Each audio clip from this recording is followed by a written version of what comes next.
Hi everyone, this is a video tutorial to explain the 2022 Maths Paper 1 Non-Calculator 1 complete walkthrough to explain the question and also the methods, how students can score the full marks for each and every questions. Let's have a look.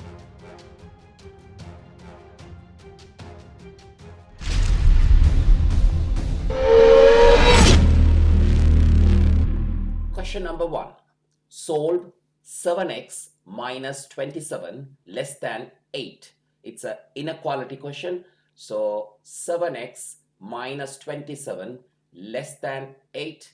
So you can bring the 27 to other side. So 8 plus 27, and that gives 7x less than 35. And 7 is a positive number. In inequality, you have to make sure you are dividing by a positive number. When it comes to division by a negative number, the inequality sign will change. Careful with that. So I am dividing by 7 both sides. So x is less than 5. And that is the answer examiner is expecting. So x is less than 5. Write 124 as product of its prime factors. So question number 2, again another 2 marks question, product of prime factors. What does that mean? The easiest way to do, you can draw a factor tree. So divide by 2 gives 62 and divide by 2 again 31. 31 is a prime number. You can write 2 times 2 times 31 as the answer, or you can write 2 squared times 31. Either one of them is the correct answer. It doesn't mean, they didn't say to the power, state the answer as a power of the prime factors. They didn't say make that sentence says product of its prime factors. So that means you can leave it as it is. That is the question number 2. Question number 3. A delivery company has a total of 160 cars and vans. The number of cars to vans, so that is the important thing here. Cars to vans is 3:7. Each car and each van uses electricity or diesel or petrol. 1/8 of the cars uses the electricity. 25% of the cars uses the diesel. The rest is uses the petrol. Work out the number of cars use the petrol. You must show all the working out. This is a 5-marker question. So the examiner is expecting you to provide as much as solution details, work out. Right here, a delivery company has total vehicle is 160, which is cars and vans. So from the ratio, you add 3 plus 7 is 10 parts. 10 parts is the total, the ratio. So how many cars are there? It's only 3 parts. So total cars, we have to find out the total cars is equal to 3 parts. So total cars is 3 parts. We need to find out how many cars are there. So 160 divided by 10 gives 1 part. So this is 1 part is 16. And total cars is 3 parts. So 3 parts is equal to 16 times 3 is 48 cars. So we found cars is 48 cars. In 48 cars, we know 1/8 of the cars use electricity. So electricity is 1/8. So 1/8 of the 48, it's 6 cars uses the electricity. And 25% of the cars use diesel. So diesel is 25%. So 25% is 1/4. 1/4 of the 48 is 12 cars. And the remaining cars, the rest is going to be petrol. So the petrol car, total 48, take away the 6 plus 12. So 48 take away 18 and the answer is 30. So the 30 cars uses the petrol as their fuel. And that is the answer for the question number 3. Question number 4. Write 1.63 times 10 to the power minus 3 as an ordinary number, and the rest of the questions follows as a standard form. This is one of the topic called standard form. Let's do this one. Ordinary number, they're asking 10 to the power minus 3. The easiest way to do is 10 to the power minus 3 means this is 1 over 3 zeros. So you are dividing that by 1000. So the answer straight away you can write, you write 3 zeros. If it is 10 to the power minus 3 means just 3 zeros, and rewrite the number after that 163 and place the decimal at the first after the first zero. That is the answer. So if it is 10 to the power minus 5, you place 5 zeros and the whatever the number coming and place the decimal after the first zero. Next question, 438,000 in standard form. 438, the decimal at the end, and we need to write it as a 4.38 times 10 to the power. How many decimals is going to be moving? 5. So answer is 4.38 times 10 to the power 5. That is the answer. Next question, C part, work out 4 times 10 to the power 3, 6 times 10 to the power minus 5, give your answer as a standard form.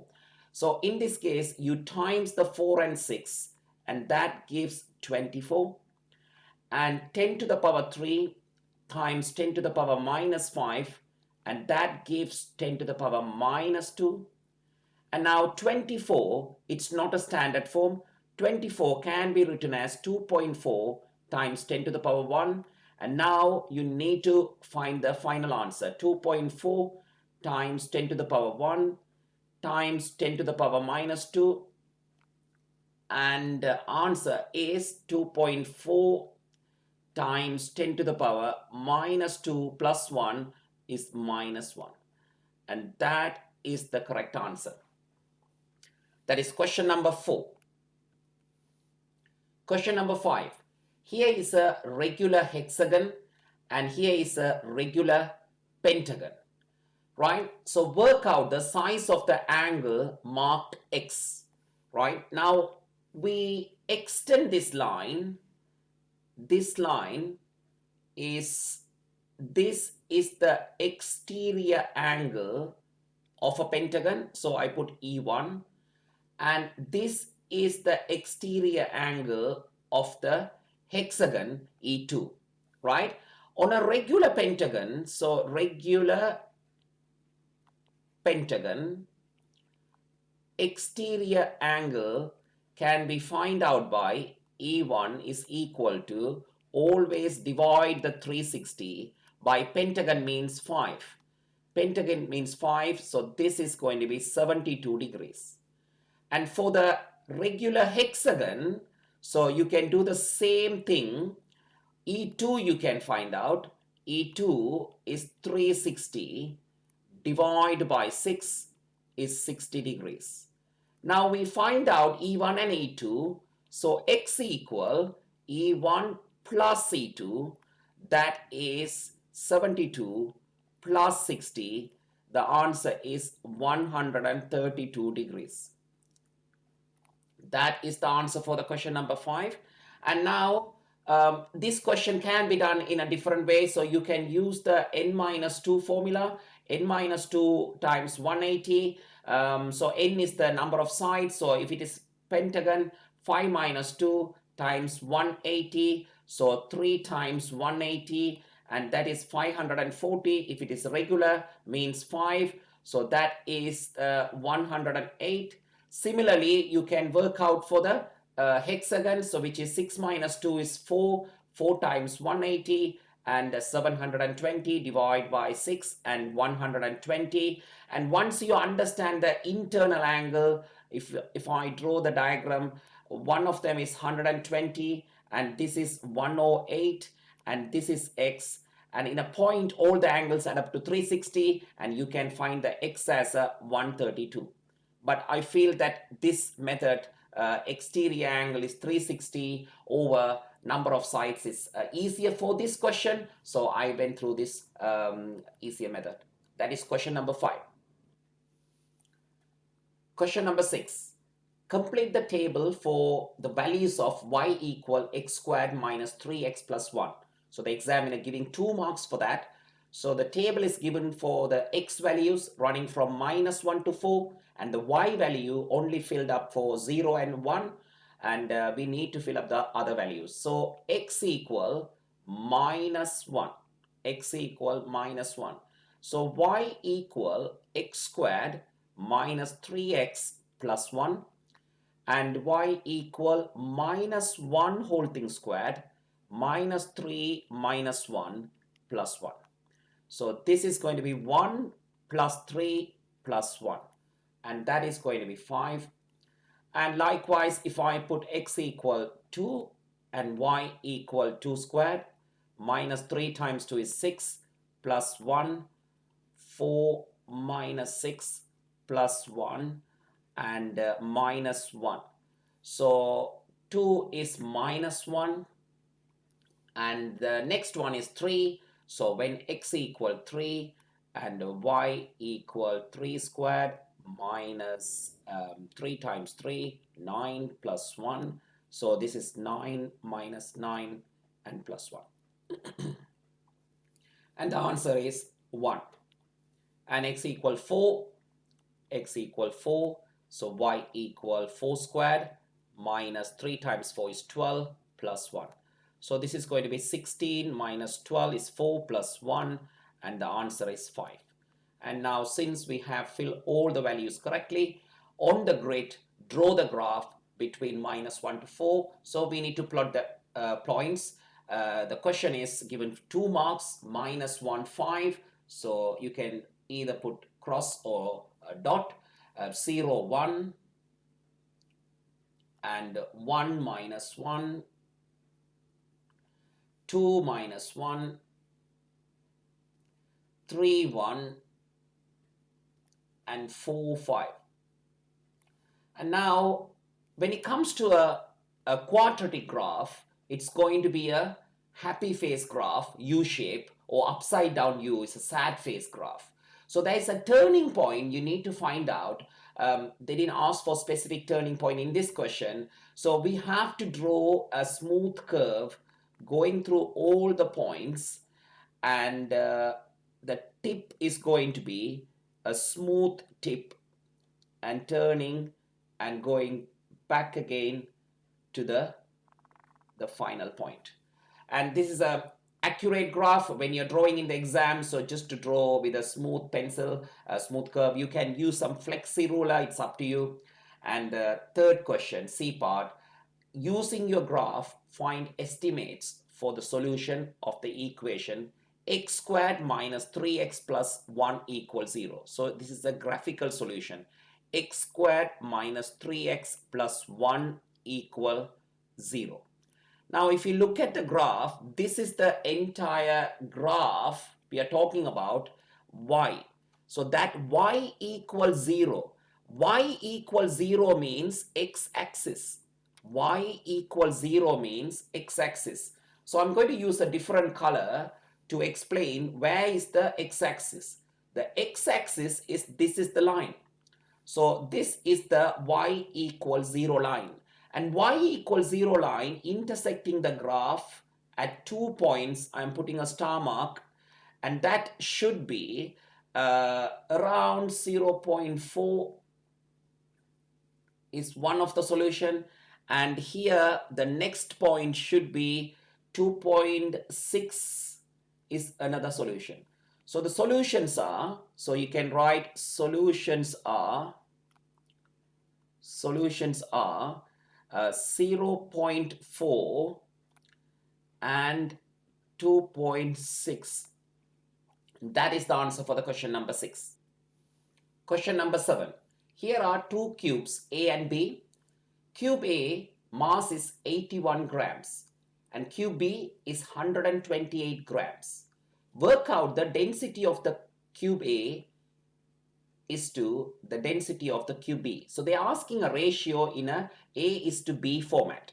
So first of all, we need to know the formula density equal mass over volume. The mass is given, only thing we need to find out the volume. So for the A, so we are going to do separately for A, and I'm going to do for B separately. For A, mass is M is given 81 grams, and here mass is 128 grams. Volume is equal to, so 3 cube is 27 centimeter cube. Volume equal 4 cube. 4 cube is 64 centimeter cube. Now density equal mass is 81 over 27, which will be 3 grams per centimeter cube, and here density equal mass is 128 over 64, and the density is going to be 2 grams per centimeter cube. This is a non-calculator paper. They have decided the question in a nice numbers, so then the numbers are coming 3 and 2. So the density ratio is, so the ratio, what they're asking is 3:2. That is the answer for the question number 7. Question number 8. The table shows the amount of snow in centimeter fell each day for 30 days. So they already know the total is 30 days. Work out the estimate of the mean. Estimate of the mean means we need to find out the midpoint. So we need to find out the midpoint. We call that as a x. Midpoint is the class width's middle point. Roughly 0 and 10, midpoint is 5, and this is 15, and this is 25, and this is 35, and this is 45. Now we are going to find out the fx column. So fx column as a f times x column. So 5 times 8 is 40, and next one is 150, and 7 times 25 is 175, 2 times 35 is 70, 3 times 45 is 135, and add them up. If you add them up, 10, 11, 18, 23, 27, 2 and 57. So 570. So mean equal, you need to write this one, sigma fx means total fx, sigma f, or you can write as a total fx over total f. Total fx over total f is the mean. So total fx is 570 over 30, and 0 and 0 cancel. So this is going to be 19 is the correct answer. So you can write the mean, estimated mean is 19 centimeter. Question number 9. A cube is placed on top of the cuboid as shown in the diagram to form a solid. The cube has edges of length 4 centimeter. The cuboid has dimensions 7 centimeter, 6 centimeter, and 5 centimeter. Work out the total surface area. Here, the total surface area, cuboid has a 6 faces and cube has a 6 faces. However, the cuboid's bottom face is glued, cube's bottom face is glued with the cuboid. So we need to think about not double counting. So first of all, cuboid, right? So cuboid is the one at the bottom. So cuboid, we have a 7 times 6. 7 times 6 is the bottom one. And we have 2 times 5 times 6. And we have 2 times of 7 times 5. So out of the 6 faces, I have calculated the 5 faces. So this is going to be 42, and this is going to be 2 times 30, and this is going to be 2 times 35. And if you work out that one, 42 plus 60 plus 70. And the answer is 172 centimeters squared. Now I'm going to come to the cube. Cube, we have 6 faces, but 5 of them are squares. So 4 squared times 5 of them, 5 times 16, which is 80. 80 centimeters squared. Now we need to think about a situation where we have a cuboid and a square placed somewhere here, and finding the area of this remaining part, right? You need to think this is the plan elevation, plan view from the top. So that is the 7 and the 6, and this is 4 and 4. So the shaded area equal 7 times 6 minus 4 times 4. So 42 minus 16 and 26 centimeter squared. So 26 centimeter squared is one of the answer, and underline that, and you need to add with 80 and add with 172. So 172 add with 80 add with 26. So the answer is 8, 10, 7, and that is going to be 278 centimeters square. Question number 10. The table shows the information about the profit made each day at a cricket club on 100 days. So the total frequency is 100 is given. Complete the cumulative frequency table. Cumulative frequency table, you need to keep adding. So first one is 10. 10 plus 15 is 25. 25 is 50. 50 plus 30 is 80. 80 plus 5 is 85. 85 plus 15 is 100. And that is the table. On the grid, draw a cumulative frequency graph for this information, right? So when we are drawing the cumulative frequency graph, you need to pair the 50 versus 10, 100 versus 25, and so on. So 50 versus 10 means this is the first point, and 100 versus 25. So 25 is somewhere here in the middle, and 150 versus 50, and that is somewhere here, and 200 versus 80, and that is somewhere here. 250 versus 85 is somewhere here, and finally 300 versus 100. So that is somewhere here, right? And the graph is slightly 80 and 85 and going to the 100. Now, when you're doing the starting point always 0, 0. So here the 0 gets the 0. So 0, 0 is the starting point. So now smooth curve. And that is the cumulative frequency curve. According to this data, there's a 1 point is like a slightly going like that. So it doesn't matter as long as you draw that one. And that is the frequency graph. And let's read the B part. On the grid, draw the cumulative frequency graph for this information. We have done that. Use your graph to find out the estimate for the number of days which the profit was less than 125. Less than 125 means somewhere in the middle here. So I'm drawing a line, and that is somewhere here. So draw a line somewhere here. Right now, we need to estimate. So each are going, so 0.5, because 5 boxes is 10. So each boxes is going to be 2. So this is going to be around 38, something like that, 37. So I would say 37 days, right? So in the marking scheme, they should give a kind of a range of answer. The curve may be vary from student to student, and you have a different curve, and the answer may be vary in a different range. So range of answers are acceptable. Use your graph to find an estimate for interquartile range, 2 marks. Interquartile range is the lower quartile. LQ is the quarter of 100.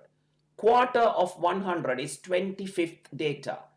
25th data, you need to draw that in the graph to explain how you have found that one. So 20 and 25th is somewhere here, and that is coming right. So I'm just putting an arrow here that clearly explain I'm going from here to here.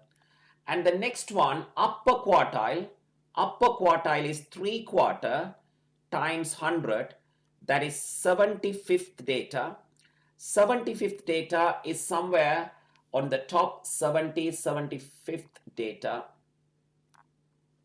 and 75th data somewhere here. And again, I'm just going to be put an arrow which indicates I am using the upper quartile. So this is the upper quartile. So we need to find out what is the 25th data. That is comes as 100, and the upper quartile is 150. This is 150 to 200 is 50. So each square, so here to here is 50. So 10 boxes is 5. So sorry, each boxes is 5. So 5, 6, 7, 8. So 8 times 5 is 30, 180. So 180, 85, something like that, right? So I'm going to say that is going to be 185, and 185 take away 100 is 85. So you need to write IQR, interquartile range, is 185 minus 100, and the answer is 85. Question number 11. Cormac has some sweets in a bag. The sweets are lime flavored sweets, strawberry flavored, and orange flavored. The ratio is given 9:4:X. Cormac is going to be take a random of the sweet of the bag. The probability he take the lime flavor. So probability of the lime flavor is 3/7. So probability of lime flavor is the first one is 9/9 plus 4 plus X equal to 3/7. So 9/X plus 13 equal to 3/7. So simple cross multiplication, 3x plus 39 equals 63, and 3x equal 63 minus 39, and 3x equal 424, x equal 8, and that is the answer. Question number 12. Express 0.117, and 1 and 7 are recurring as a fraction.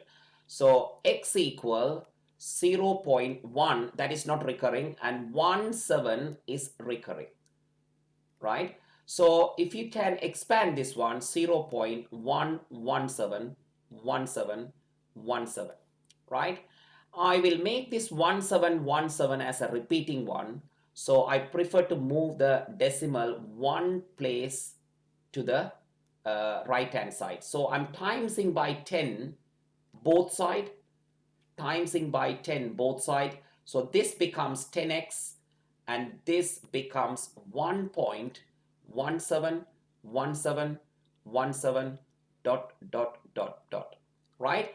Now again, I'm going to multiply by not by 100, because if I times by 100, that is going to be the repeating unit, follow a different pattern, 717171.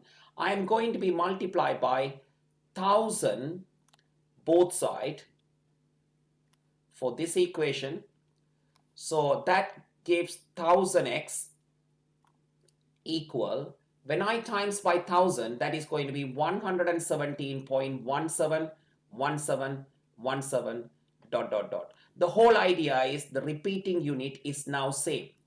Now if I mark this is 1, and if I mark this is 2, if I take away 2, take away 1, and the answer is going to be 1000x take away x is 990x, and 117 take away 1 is 116. So x equal 116 over 990. You can leave this as a fraction like this. You don't need to simplify, as this is a non-calculator paper. You can leave this is the answer. That is the question number 12. Question number 13. A right angle triangle is formed by a diameters of the semicircles ABC shown in the diagram. Show that area of the region A, area of the region B, area of the region C. This is a kind of a Pythagoras proof. If you have a Pythagoras theorem proof of a square on the each sides of the right angle triangle, instead of square, they putting a semicircle, right? Now we are going to say this is the semicircle, means I'm going to mark this is A and this is A, and I'm going to mark this is B side length, this is B, and I'm going to mark this is C and this is C, right? And let the radius of circles or semicircles are A, B, C for the circles capital A, capital B, capital C. Now what we are going to do, area of the region A, so area of A, so that is half pi r squared. So that is half pi, radius is A, so A squared. So area of B is half pi B squared. Area of C is half pi C squared. Right, now what we are going to integrate with the Pythagoras theorem. So use of Pythagoras theorem, we can apply the Pythagoras theorem for any right angle triangle. So any right angle triangle is there. So 2a whole thing squared equal 2b whole thing squared equal plus 2c whole thing squared. So that is going to be 4a squared equal 4b squared plus 4c squared, right? I'm going to be divide everything by 4. So that is going to be a squared equal b squared plus c squared. Now I'm going to be multiply by everything by half pi. So half pi, I'm multiplying half pi a squared equal half pi b squared plus half pi c squared. So here I divide by 4, here I times by half pi, and now I got the result. So after this one I can say half pi squared is region A. So region A equal to region B plus region C, and that is the answer for the question number 13. Question number 14, here is a speed time graph, and the graph is not a straight line graph, it's a smooth curve graph. Work out an estimate of the gradient at time 2. When it comes to smooth graph, right, if they ask for time equal to, you draw a perpendicular line and that cuts the point here. So instead of finding the speed, right, we are going to be find the gradient. That means gradient means it's a right angle triangle you need to construct. So how to do the right angle triangle? That is the tangent. So you need to draw a tangent line, which is the line touching the point at one place, and you can construct a a small right angle triangle. Bigger the triangle is the more accurate the value, but make sure the value, the line touches only one point here. Now we need to find out the height. So the height is 6, take away 1 is 5. So 5.2 somewhere here. So the 6 is here, 1 is there, so 5, and this is 0.2, 0.4, 5 division. So each division is 0.2, so 5.2. And here 0 to 5, so that is the 5. And the answer, the gradient answer, so now we find the answer for the gradient. So the gradient is rise over run. So y distance is 5.2 divided by 5, which is 1.04. So nearly 1. So the answer is the gradient is nearly 1. The unit is meter per second squared. And that is the answer for the question number. What does the area under the graph represent? That is distance. If it is a VT graph, you need to say displacement. So this is speed time graph. The area under the curve is distance. Question number 15. A, B, C are 3 points such that AB is given and AC also given. So if I mark a straight line, and that is A, and this is, we assume, B, and AB, we know the vector is 3A plus 4B. That is 3A plus 4B. AC is 15A. So I put C here. AC is 15A plus 20B. So if you look at this versus this, the relationship times by 5. Times by 5. So A to C, they have given the vector as 15A plus 20B. Right now, prove that A, B, C lie on a straight line. A, B, C lie on a straight line. So I'm going to take the 5 outside here, right? And this is 3A plus 4B, right?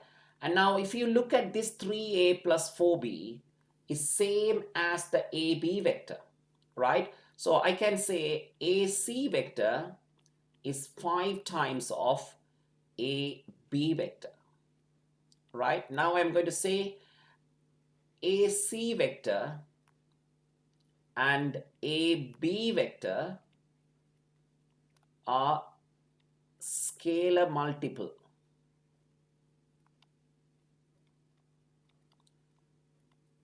By 5. So we already proved, therefore, A, B, C are on a straight line. So that is the answer. So when I factorize, I saw same vector coming. So the one vector is multiple of another vector. So that means A, B, C are on a straight line. Question number B part. D, E, F are 3 points on a straight line such that DE is given. So I can factorize. So 3 outside, E plus 2F. And the EF is, you can take minus 10.5 out because minus 10.5's double is 21. So I'm taking minus 10.5 out. That is E plus 2F. And now the E plus 2F and E plus 2F are same. So that means they both are going to be on the same straight line. So I'm going to draw DE here. So DE somewhere here.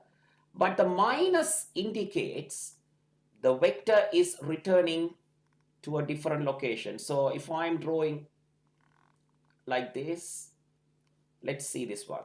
So first of all, I'm marking the D, and this is E. So DE vector this way is what? 3E plus 2F. That is the DE. Now, if you consider E to F is on the same straight line, but minus 10, minus indicates opposite direction. E to F means, so F should be somewhere here, opposite direction. E to F is in this direction is 10.5 E plus 2 plus F, right? So if I take away 10.5, take away 3, and this remaining, this part should be 7.5 E plus 2F. That is the key thing. So when I'm returning from E to F, opposite direction 10.5, take away the 3, so 7.5 E plus 2F. Length DF, so length DF is what? 7.5 E plus 2F is 2. Length DE is 3 E plus 2F. Now we can cancel the E plus 2F out. So 7.5 is to 3. That is the answer. So 7.5 is to 3. But you need to write it as a correct integer values. So I'm dividing by 3. So 2.5 into 1 and timesing by 2. That gives 5 is to 2. And that is the answer, 5 is to 2. Question number 16. A first aid test has two parts, a theory test and a practical test. The probability of passing the theory test, so theory test passing is 0.75, and probability of passing only one of the two parts. So probability of passing only one of the, so theory test or practical test. So that is going to be 0.36 is given. The two events are independent. Work out the probability of passing the practical test. So if you familiar with the tree diagram, so in the tree diagram, two branches gives the opportunity to mark the two events happening next to one after the other or independently. So theory test, pass or fail. So this is pass or fail. So this is pass or fail. So this is I'm marking as a theory, and this is the practical. And theory, it's going to be 0.75, and this is 0.25. And the practical, we have no knowledge, right? So I'm going to say practical, this is x, and this is 1 minus x. So this is x, this is 1 minus x. Now the information is given. So passing only one of the two parts. Passing only one of the two parts. So not this one. It could be theory pass and practical fail. And theory fail, practical pass. And that is going to be 0.75 times by 1 minus x equal 0.25 times by x. So that is 0.75 minus 0.75 x equal 0.25x.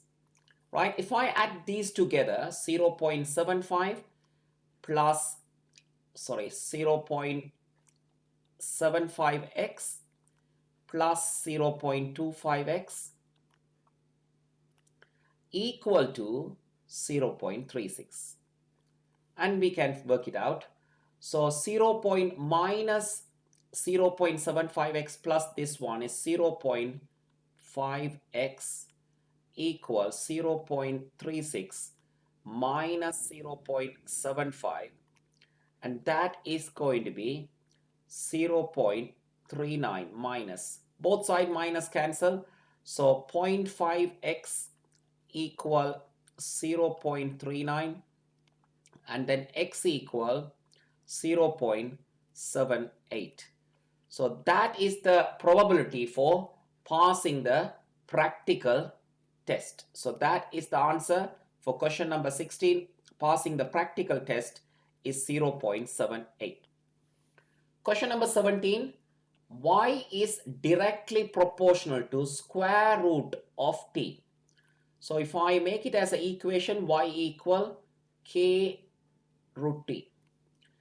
And t is inversely proportional to cube of x. And t equal k over x cube.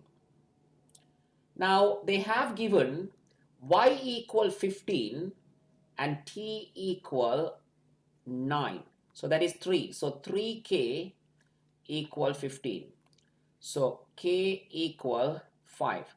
So y equal 5 root t. And that is the answer. And now t equal 8 equal k. X cube is 2. So 2 cube. So that is k equal 8 times 2 cube is 8. So k is 64. And that gives the equation t equal 64 over x cube. And that is the second thing. Give a formula for y in terms of x. So y equal 5 square root of t.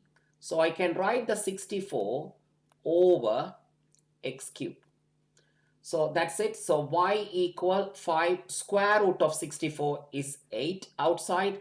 And underneath you can say square root of x cube. So final answer, y equal 40 over square root of x cube. That is the answer for the question number 17. Question number 18, work out the value of a fractional question. So 5/49 to the power minus half times by 4/2 and over 2 to the power minus 3. And now we have to understand mixed numbers. You need to change it to a top heavy number or improper number, improper fractions. So 9 times 5 is 45 plus 4, 49 over 9 to the power minus half times 3 times 4, 12 plus 2, 14 over 3, and over 2 to the power minus 3 is 1 over 2 to the power 3. And now I am going to do it separately. 49 over 9 negative power, I am going to be flip to the positive power. So 9 over 49 to the power half times 14 over 3 over 1 over 2 to the power 3 is 8. Now square root of 9 is 3, square root of 49 is 7 times 14 over 3 over 1/8. Now 3 and 3 cancel, 7 goes into 2. So what will happen here, top one is 2 over 1/8. So the question is 2 divided by 1/8. So that means 2 times by 8 over 1. So the final answer is 16 is the correct answer. So 16 is the correct answer for the question number 18. Question number 19 is algebraic fractions. 1 over 2x minus 1 plus 3 over x minus 1 equal 1. So if you multiply together 2x minus 1, x minus 1, and 1 is going to be multiplied by the x minus 1, and 3 is going to be multiplied 2x minus 1 equal 1. Expanding the bracket, x minus 1, 6x minus 3 over, you can expand the bracket also, 2x squared minus 2x minus x plus 1 equal 1. Cross multiply, x plus 6x is 7x minus 4 over 2x squared minus 3x plus 1 equal 1. When you cross multiply, 7x minus 4 equal 2x squared minus 3x plus 1, right? 2x squared minus 3x, 7x go other side, minus 7x, minus 4 go other side, plus 4 plus 1 plus 5 equals 0. Now 2x squared minus 10x plus 5 equals 0. Now this is a quadratic formula. You can use a equal 2, b equal minus 10 and c equal 5.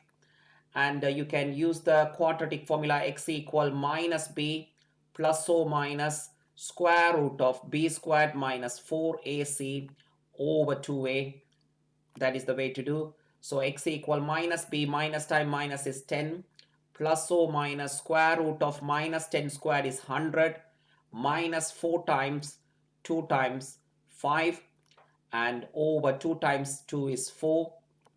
So the answer is x equal 10 plus or minus square root of 100 minus 40 over 4. So the final answer, x equal 10 plus or minus 100 take away 40 is 60. So root 60 over 4. So after this, we need to carefully simplify into a third format. We all know square root of 60 can be written as 4 times 15. So that is 2 root 15. So if we can use that one, 10 plus or minus 2 root 15 over 4. And you can take the 2 out, 5 plus or minus root 15 over 4. So 2 and 4 cancel 2. So the answer is 5 plus or minus root 15 over 2. And that is the answer for the question number 19. Question number 20.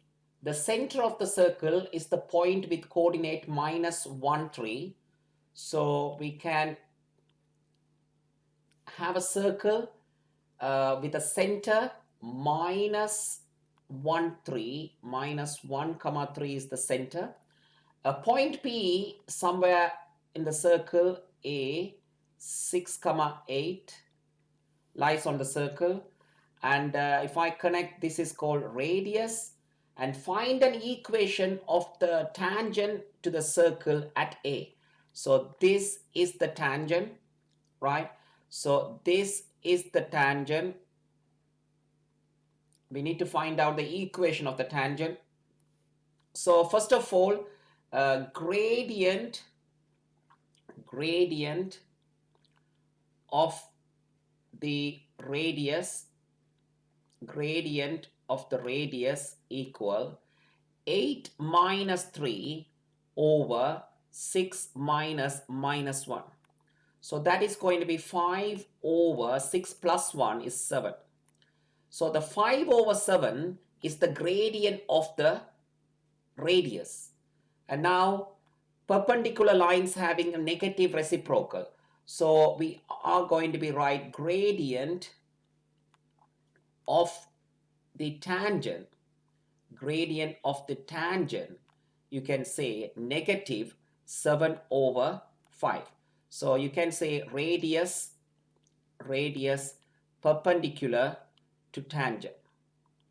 So gradients are negative reciprocal. So we already written down that. So the equation is y equal minus 7 over 5x plus c.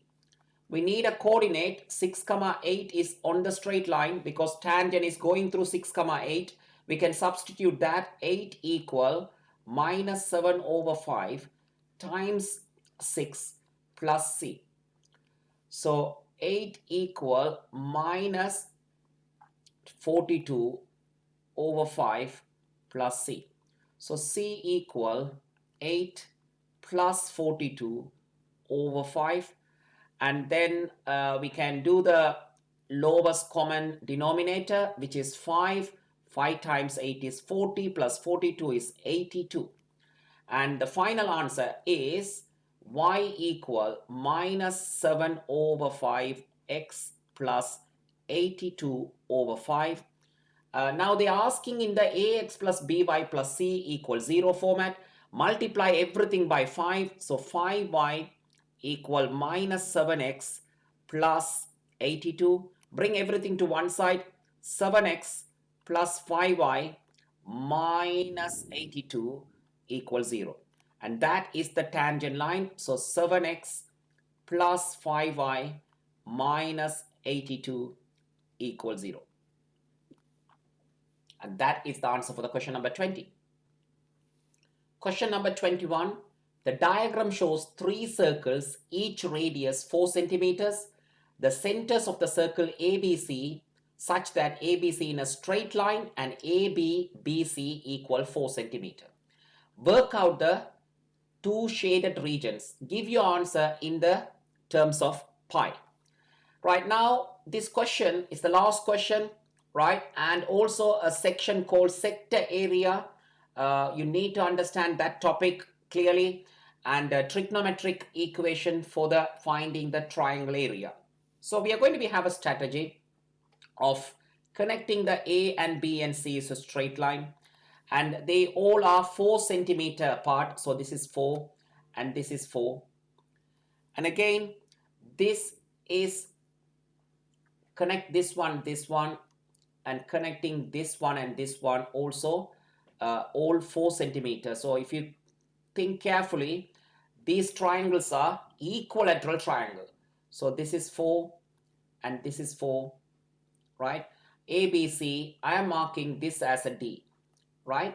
And now I'm going to say a triangle ABD is an equilateral triangle, right? So all the sides are equal, so you can say that one, right? So equilateral triangle. Therefore DAB is 60 degrees. So I'm marking that is 60 degrees here. This is 60 degrees, right? And now I'm using a different color pen to indicate what is the sector I'm talking about. So this red color, if you carefully understand the sector I'm marking, that is the kind of a pizza slice. That sector area we can find out. After finding the sector area, if you remove the triangle area, we can find out this triangle area, right? So now that is the strategy we are going to do, right? So we are going to do sector area. So sector area equation, we need to know sector area or area of sector. So theta angle over 360 times pi r squared. So you need to remember that. So 60 over 360 times pi times radius is 4 squared. So that is given. We have to take this as a simplest form. 60 over 360 is 1/6 pi times 16, right? So this gives us a 8 pi over 3. 8 pi over 3 is the sector area. Area of the triangle. So area of the triangle, more specifically ABD. So ABD is trigonometric formula half times 4 times 4 times sine 60. Right now, exact trig values you need to remember. 4 times 4, 16, divided by 2 is 8. Sine 60 is root 3 over 2. So if you simplify, that is 4 root 3. And this is the 4 root 3. And now segment area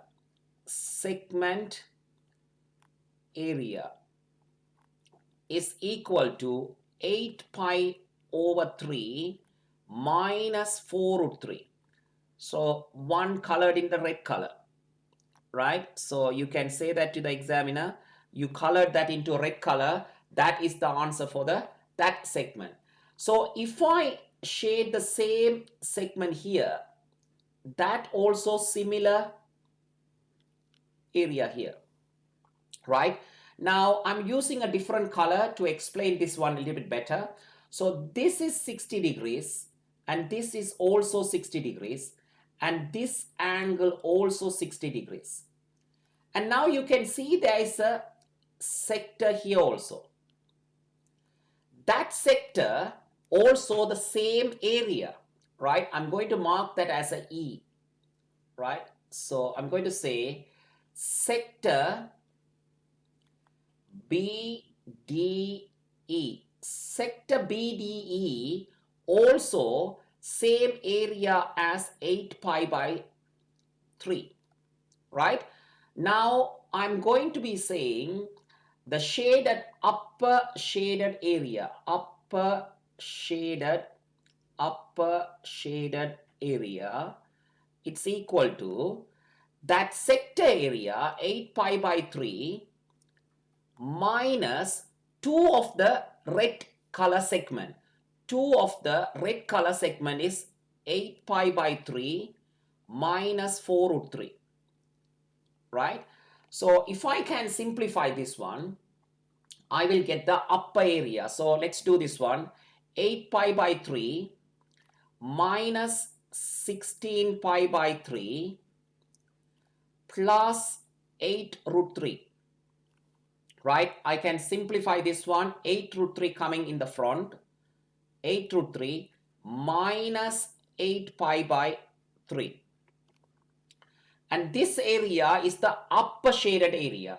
So total shaded area, you have the underneath also similar shape. So total shaded area, 2 times of the answer. 2 times of 8 root 3 minus 8 pi by 3. And that is the answer. So 16 root 3 minus 16 pi over 3. And that is the answer for the question number 21. I hope you like the video. If you do like the video, please give us a thumbs up and subscribe to our channel, and we will release the paper 2 and paper 3 in due course. Thank you. Bye.